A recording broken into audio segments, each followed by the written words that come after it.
Hi, everyone, and welcome to Café IBTTA. I'm Pat Jones.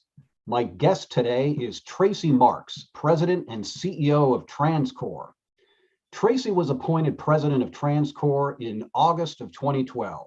Previously, he served as Executive Vice President, responsible for TransCore's business in the southern and central U.S. regions, as well as their international business. Before that, he served in various engineering and project management roles at TransCore, having joined the company straight out of college almost 29 years ago. Tracy is a native of Kentucky and earned a BS degree in electrical engineering from the University of Kentucky in 1993. He's a licensed professional engineer in many states, having started his career in Atlanta, Georgia, and then he relocated to Houston, Texas, where he spent 15 years before relocating to Nashville, Tennessee in 2013. Tracy was involved in IBTTA's Council of Platinum Sponsors from the very beginning and has emphasized the role of thought leadership. He's also supportive of community service and of IBTTA's annual service project. Tracy is in Nashville today. Tracy, welcome to Café IBTTA. It's great to have you with us. Thanks so much, Pat. Appreciate the invitation and definitely looking forward to the discussion. Same here. Well, as we begin today, I'd like to take a moment to remember a great transportation leader, Secretary Norm Mineta, who passed away on May 3rd. He was 90. Norm was the son of Japanese immigrants who spent 2 years of his childhood in a World War II internment camp. He served as mayor of San Jose, California, was elected to Congress, served as chair of the House Public Works and Transportation Committee, and was the principal author of the 1991 Intermodal Surface Transportation Efficiency Act, also known as ICE-T. After leaving Congress, he joined the Clinton administration as Commerce Secretary, and then went on to serve as Transportation Secretary in the George W. Bush administration. In that role, after the 9/11 terrorist attacks, he ordered commercial flights grounded and oversaw creation of the new Transportation Security Administration. In 1991, Secretary Mineta founded the Mineta Transportation Institute at San Jose State University. Norm also worked in our industry. When he left Congress in 1995, he joined Lockheed Martin Corporation as Senior Vice President of its Transportation Division, which built and operated electronic toll collection systems. Many of you will remember that Lockheed became part of ACS State and Local Solutions, then Xerox, and then Conduent. Secretary Mineta was a proud American who overcame hardship to become a leader in transportation. Norm, we salute you and we thank you for your service. Well, this is Café IBTTA, where we drink coffee and talk about things that are interesting, relevant, uplifting, and fun. And we are taking your questions and comments, and we want to get started right away.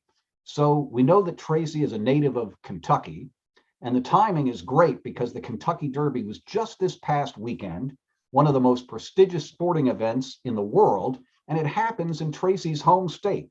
So in the chat function, use all panelists and attendees or everyone. Tell us your thoughts or feelings about the state of Kentucky. Tell us your thoughts and feelings. Now, this is risky, Pat. Yeah. I have a lot of friends on here probably, and we might have to screen the here we go. 80 to 1 long shot. Paducah, Kentucky, great city. Rich strike. Rolling hills, bluegrass. Nice. Very nice. I am shocked that Fran O'Connor has not said anything about the St. Peter's basketball team beating them in the first round of the tournament this year. Yeah. Lots of rivalries out there, huh? Maybe we'll get to that in a little while. Thanks everybody for your comments, your thoughts and feelings about Kentucky. So, Tracy, I said in your introduction that you've been with TransCore your entire professional career. Tell us about how you got there and how you built your career in the company. Yeah, well, I know for most folks on the call, they think it's remarkable that TransCore kept me employed all this time. But no, it's been, yeah, I say I'm the luckiest person in the world. So I grew up in a small town in Western Kentucky, a little town called Dixon, 600 people. We had one traffic signal, not a toll road within 500 miles of it. And really grew up just like a lot of people probably in the industry and in this generation, really just working from as long as I remember, from 10, 11 years old, had a job and just working up on the farm and at a gas station, working at Walmart, mowing yards, whatever. And then just by the time I got into high school, really had no thought of going to college. There were no college graduates in my family. And my dad was the local barber. My mom worked at the county courthouse.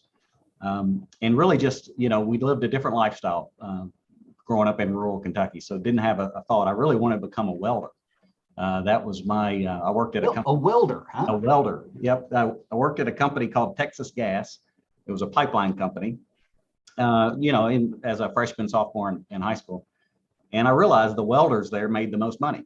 They were working underground and welding on pipe. So that became my vocation. I had ag mechanics and shop class and everything. And a little known fact about me is my junior year in high school, I actually won the state championship at the Kentucky State Fair in welding. Wow. So that was what I had planned to do. But then, of course, I've had support from family and friends, all my life, and they really encouraged me to go to college. And I was okay at math. I really focused on basketball in high school. I wasn't too focused on my education, but I was okay in math. And I approached my high school math teacher and asked him what was the highest paid engineering degree. And he told me electrical engineering at the time. So I said, all right, I'm applying for electrical engineering to the only college that I knew existed, which is University of Kentucky. So I did that, and luckily I got accepted. And of course, but my luck is by the time I graduated, electrical engineering was like the fourth or fifth paid, engineering degree. There's a lot of others went ahead of them. But so coming out of Lexington, Kentucky, there were, no electrical engineering jobs in the area. This is 1993. And the largest city nearby was Atlanta. So immediately after graduation, I moved to Atlanta. My aunt and uncle lived there, so I moved in with them. And within a matter of 3 months, I've sent out over 200 resumes. Just back then, looking in the paper and just companies that I knew hired electrical engineers. And I got 2 interviews out of that. The first one was with Motorola, and I really wanted that job because I knew what Motorola did. And I got a second interview, but I didn't get the offer. So then I got another interview with a company called JHK and Associates. Had no idea what they did. But the best thing about them is that by that point, I had an apartment and their office was 5 miles from my apartment. And of course, Atlanta's a big city. It could have been anywhere, but it was 5 miles from my apartment. So I thought that was tremendous. Let me go, take this interview. And I needed a job. And lucky enough, I got the offer from JHK, and I was extremely grateful to get that offer, as I had been for all the jobs I had throughout, my history. I've just been very grateful to have a job and that a company would put their faith in me. So I remember to this day that my first day on the job, I had one suit. It was a suit that I had purchased for my uncle's funeral, like a year before that. It was a black suit, a dark suit. Yeah. And so I wore that suit on my first day, and I went into the hiring manager's office, and I told him, that I was really thankful to be given the offer. And I won't say his name because he's still in the industry. But I just emphasized, how much of a good job I'm going to do. I'm going to work hard for him. I'm going to make them proud.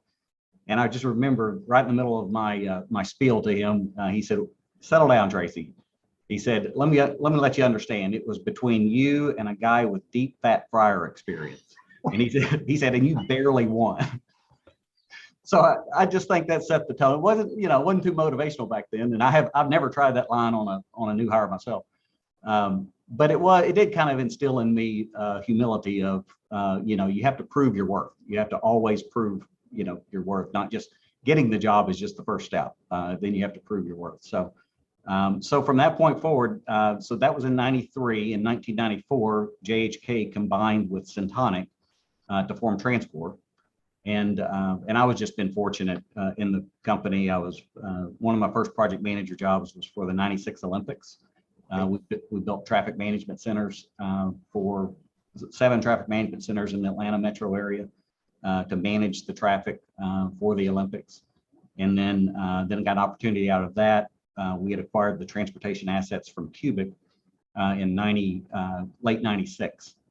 And they had some problem projects down in Texas. And we had no offices in Texas. So I was asked, could I move to Houston and start the office and be there and try to recover those projects that we had acquired. And I was thinking back as getting prepared for this, just kind of what are some of the lessons learned I had out of this process. And that was a big one for me, is that really it doesn't matter what you inherit and what you acquire, what you, no fault of your own, you might have customers that are upset, but you have to own it. At that point, you go in, you have to own it, and you have to fix it. They're looking to you as you cause the problems as soon as you walk in, although you're a new face to them. So anyway, so that ended up being very successful. Just great customer base down there. Just to this day, just tremendous customers, just a partnering attitude. And so I grew from being a project manager to managing kind of multiple projects within a region, and that became a region manager. And then it was managing a few different regions. And then I was lucky enough in August of 2012 to be appointed president. But I still view myself today as somewhat of a glorified project manager, still on project calls daily and just helping our project managers and our senior staff work through technical issues and helping customers. So that's my main role. So the former welder who became an electrical engineer beat out the deep fat fryer. That's right. Right. That's right. Get this job. And you too, ladies and gentlemen, can become president and CEO of a company if you've only got welding experience and you beat out the deep fat fryer. Right? I don't think I even put my welding accomplishment on my resume, surprisingly enough. So yeah. Tracy, I heard a story that when you opened the Houston office for TransCore, you were the one and only employee in Houston, and you would go there every day in a suit and tie. Sure. And put on the coffee, even if you had no interactions with customers or no meetings coming in the office. Tell us a little bit about that work ethic compared to what we have today in the pandemic, where people work in their pajamas at home. Well, and it's certainly how times have changed, and myself, how I've changed. I was always adamantly supportive of you had to be in the office. You had to get in work mode. And for me, that work mode was putting on a shirt and tie, going into the office, because you never know when a customer is going to show up just unexpectedly. So it was every day, and you're right, it was a single person office going in and doing that. It seems a little silly now, but that got me into work mode then. And I really, from a personal standpoint, really changed during the COVID times to really see how efficient and effective you can be when you have this more flexible approach to your location. Like I said, I was always adamantly opposed to working from home. We had a policy in place. If you lived within 50 miles of an office, you had to report into that office. So there was no work from, and that has completely changed now. So Tracy, most of our viewers know TransCore as being deep into the tolling business, but there's a lot more to TransCore than just tolling. Talk to us a little bit about that. Yes, certainly, Pat, and especially probably the agencies and companies that are represented through IBTTA know us primarily as a tolling company. Give a little bit, I won't take for granted they know everything about us on the tolling side. It's right about 3,000 employees. There's primarily U.S. based. About 95% of our business is in the U.S. We have 80 offices across the U.S., a pretty big operation in Dubai, and then a smaller operation in Riyadh, Saudi Arabia, but primarily U.S. based from a tolling standpoint. But the transportation side of TransCore is really not that well known to our tolling customers. It's really fascinating, and that's the part of the business that I started in. That was JHK and Associates. So that was our intelligent transportation systems. As you know, TransCore was a founding member of IBTTA. We were also a founding member of ITS America, which was IBHS America back in the day. Our former president was president of IBHS America at one point. So we're very actively involved in traffic management. We have been either the program managers or the system integrator for virtually every U.S. Olympics, for example, that has been held since the Los Angeles Olympics. And then also we were the project manager for the Sydney, Australia Olympics doing the traffic management system and traffic management center for that city. But one system that folks are surprised to hear sometimes is that TransCore has been the provider of the system in New York City, the traffic signal system, for 30 years. It's gone through multiple evolutions and upgrades of that system. But that's the largest traffic signal system in the world. It's 12,000 intersections. Wow. Our system communicates with each of those intersections once per second. And so don't blame us for the bad traffic. It could be worse if it wasn't for our system. But we have that system installed in a lot of cities throughout the U.S. And that's the system that's installed in Riyadh, Saudi Arabia as well. So speaking of New York, you're working with MTA Bridges and Tunnels to implement sort of a first of its kind congestion pricing program in North America and the world's largest system. Talk to us a little bit about that and the challenges you face there. Yeah, and that is really, I can't get out too far ahead of the customer on that because it's their system and they'll describe it at their own timeline. But it's probably the most technically advanced system that will be in place whenever it goes live in the tolling industry. And I say that because you can just think of the central business district, the Midtown Manhattan traffic.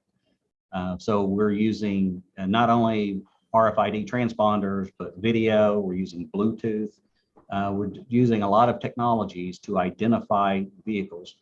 And we have to accommodate a variety of scenarios, right? We have to tell the difference between someone carrying a phone in their pocket walking on the sidewalk versus carrying a phone in a vehicle. We have to be able to accommodate all of the exemptions that are going to occur or the exceptions, such as disabled citizens that are traveling into Midtown Manhattan for medical service. They're going to get that either at a discount or for free, and they might call an Uber to have that trip. And we're going to have to be able to identify that trip for that Uber going inbound is at a discount or free. Once they drop that patient off, it's then charged as it's for its dwell time in the city and then as it's exiting. So there's just thousands of business rules like that we have to detect and manage and classify the exceptions. But it's a tremendous undertaking, and still going through the environmental assessment process with several public meetings about the environmental impact and so forth. But that should be really winding up here later in the fall. I think December the 2nd is the final delivery date of that environmental assessment. And then it's full construction, and then it's implementation next year.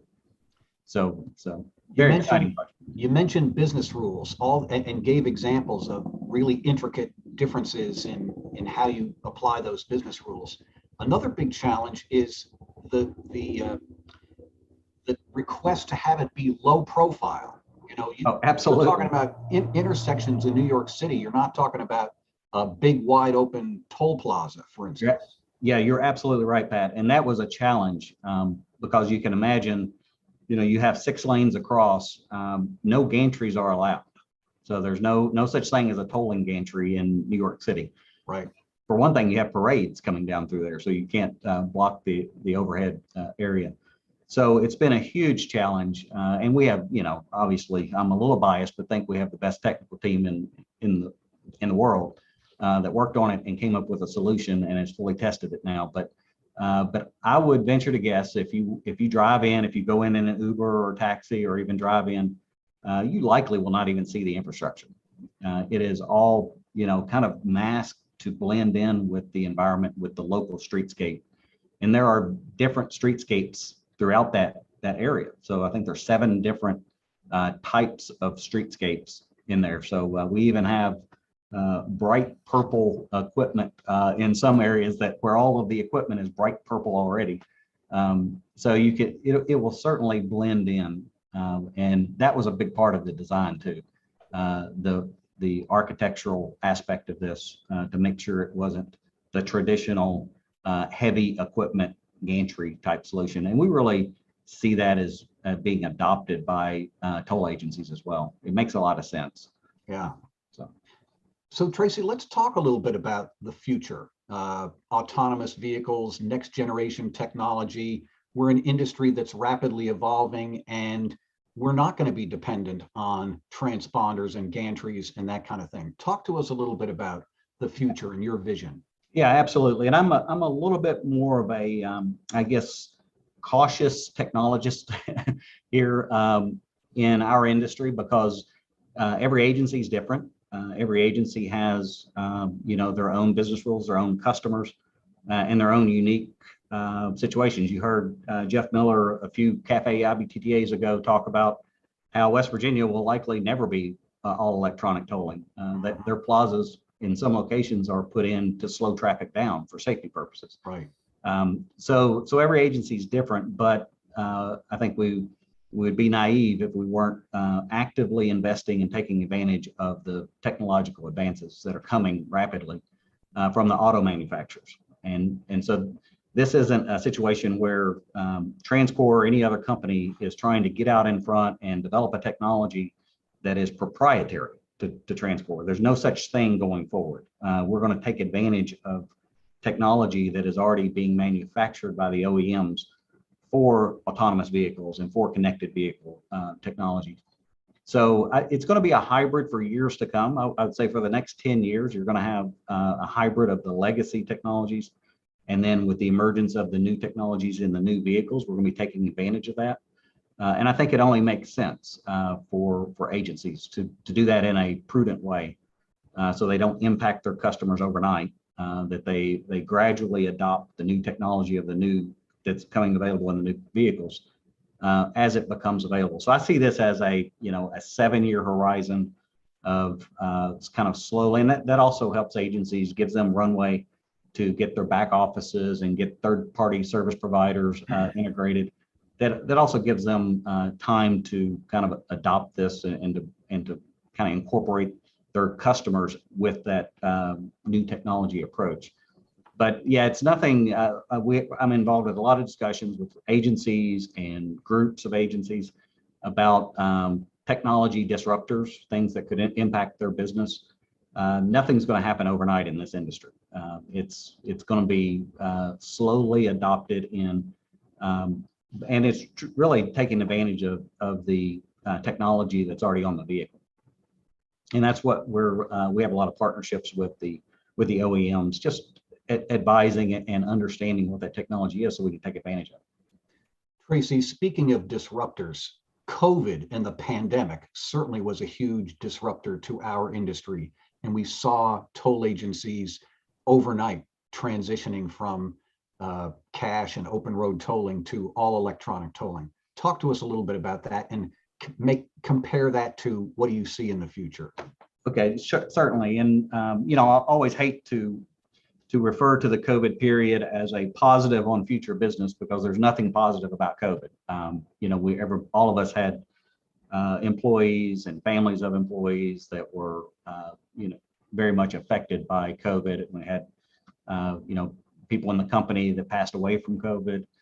So it was a very harsh period, very dark period for the country and for us as a company. Coming out of that from a business standpoint, we did learn a lot. It certainly forced agencies to go cashless quicker than they had planned. I think a lot of the agencies already planned on that over a period of time, but they had to do it overnight. And I just could not believe, when you sit back and think of, we were in the trenches doing all this with the customers, and you look up 6 months later and realize an agency like Pennsylvania Turnpike or an agency like Harris County Toll Road Authority, some of these very large agencies went cashless overnight. It's just, a tremendous kudos to the management teams of those agencies to maneuver all of their employees through that, and their own families and staff through that significant change. But it happened, right? And not only us, but a lot of the other integrators out there helped those agencies migrate quickly overnight. And thank goodness we did. And thank goodness we were able to do that. But going forward, it really set the stage for, I alluded to earlier, in terms of the working from home and the more flexible approach to business. TransCore has adopted this permanent flexible approach, and it's really being decided as we say at TransCore, everything starts and ends with the customer. So it's being decided on a local basis.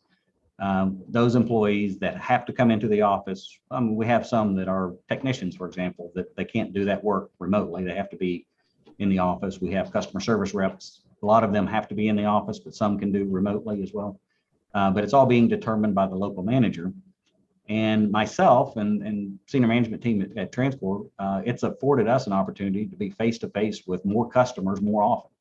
Right, right. It wasn't the norm before. Whenever it would be requested that I attend a meeting or something, it wasn't the norm. I mean, I had no video conference meetings prior to COVID, and it's rare that you would do important business over the phone.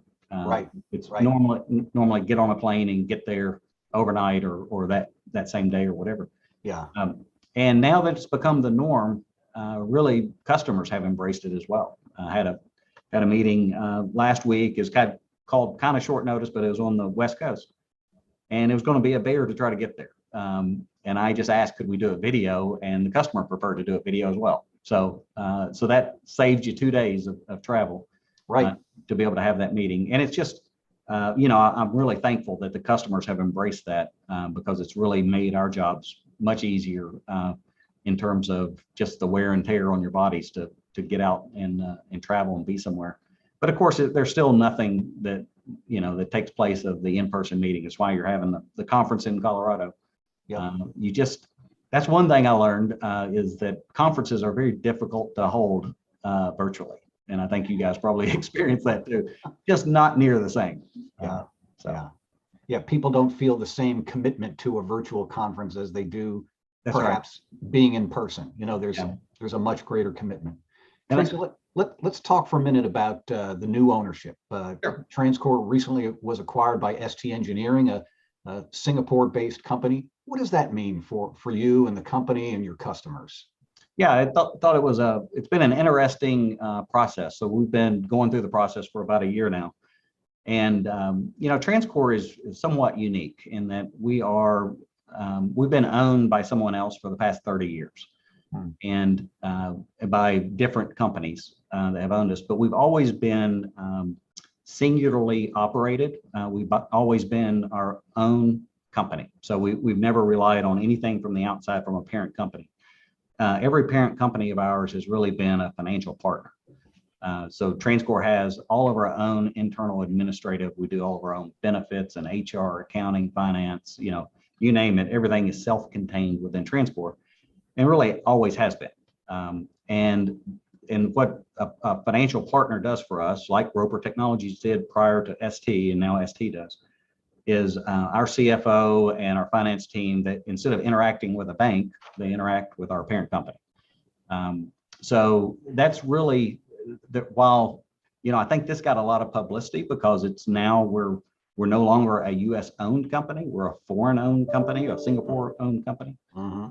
That required a lot of meetings, a lot of discussions that I've had with other agencies. But I think at the end of the day, they see that we're not changing. It's always been an independent company, always been, a self-sustained company. The benefit that ST brings is, first of all, their balance sheet is phenomenal. Their credit ratings. So if we've already seen the cost for performance bonds, for example, or for us are drastically lower because of their balance sheet standpoint. And then also being a Singapore-based company, I have learned over the last 6 months or so as I've been working closely with them, they take a different view of business. They take a more of a 5 to 10 year view of business instead of Roper Technologies was on the stock exchange. They're U.S. based. Quarter by quarter. Quarter to quarter, sequential growth, quarter to quarter, year over year, quarter to quarter. That's just not in the lexicon of ST Engineering or any foreign-owned company. So two important things is they take that longer term view, the 5 to 10 year view of the health of the business. Right. And the other is, as the CEO of ST communicated to me early on in the process, is this was not the first check they were writing. They want to continue to invest because they see the benefit that TransCore brings to the industry, and they want to invest in expediting innovation. So they want to bring outside their investment in to expedite the innovations that we have brewing within the company, Whereas before, those were all, the benefit of being self-contained is we're in charge of our own destiny. But the downside to that is we had to fund all of our own R&D. We had to fund all of our own product development. And now we have this outside funding source for this to kind of do an injection of growth into the company and bring those innovations to customers. That's at the heart of it. Is this industry is rapidly changing, and we need to be able to bring those, stay on top of those innovations and bringing them to customers. So that's the benefit here. But in terms of the foreign ownership, I'm the first to admit I was very proud that we were over 80 years 100% owned and operated in the U.S. We're still 100% operated in the U.S. I can still say that much very proudly. But I think it's just the nature of the beast. Once we got into the process, we had 18 different companies that were vying for TransCore, and the majority of those were foreign-owned companies. Right. So it's the nature of the world economy, I think, as we stand here today. So. Tracy, I'm going to make a couple of announcements, and then I'm going to come back to you for some final words of wisdom. Don't forget to complete the survey at the end of today's program. We always like to hear what you think and how we can improve. Several upcoming events. Next week, Café IBTTA takes a holiday, but our guest on May 25th will be Greg Slater, Executive Director and CEO of the Tampa-Hillsborough Expressway Authority. Our next in-person event, as Tracy mentioned, is the Road Usage Charging and Finance Conference, May 15 through 17 in Denver. It's being held in conjunction with IBTTA's spring board of directors and committee meetings. There's still time to attend. More than 300 people are registered so far, and we'd love to see you there. Visit the IBTTA website for details on all our in-person and virtual meetings. Tracy, what final words of wisdom do you have before we sign off today? Well, I hadn't really thought about that, but it's I keep everything very simple, and just my philosophy is just my position, any senior management positions, are just a different role in the company. So lead by example, and everybody work hard. And I look forward, your conference coming up. I was going to mention, the best friends I have are in the industry. They're my customers. They work within the company, and I think that I speak for a lot of people on the line that we have our best friends are part of this industry, and everybody have fun out in Colorado. Tracy, that's a beautiful sentiment. Thank you so much. Thank you for being our guest today. And to all our viewers, be safe, keep in touch, and we'll see you down the road. Thanks, Tracy. Thanks, everybody.